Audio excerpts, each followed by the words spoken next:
Sveiki, aš esu Lukas Laurinaitis ir šiandieną šios screencasto metu aš jums parodysiu, kaip reikia pridėti resursus į tam tikrą host grupę.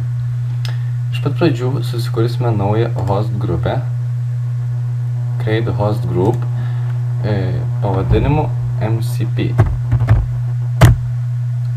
Pasirinkama šią naujai sukurtą grupę, spaudžiame ant pelės mygtuką ir add Hyper-V host. Dabar mums reikia pasirinkti, kur mūsų kompiuteris yra. Šiuo metu bus Active Directory domaine. Pasirinkame accountą, kuris turi privilegijas naršyti po Active Directory domainą.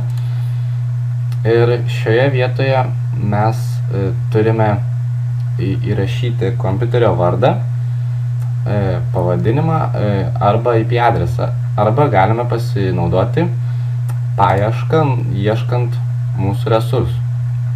Spaudžiame Generate Add Query ir galime ieškoti pagal kompiuterio rolą, pagal ownerį arba pagal jo pavadinimą. Šįkart mes žinome tik tais, kad mūsų kompiuterio pavadinimas prasideda iš D raidės. Spaudžiame D ir spaudžiame žvaigždutę. Todėl bus ieškoma kompiuterių, kurių pavadinimai prasideda iš D raidės.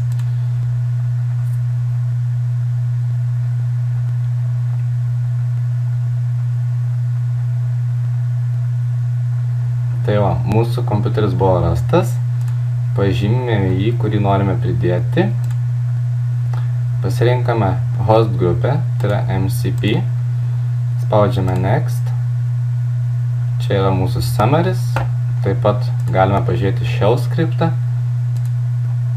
ir spaudžiame Finish.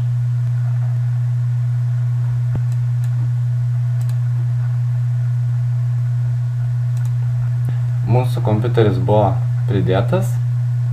Tai tiek. Tikiuosi jums buvo įdomu ir naudinga. Ačiū, kad žiūrėjote.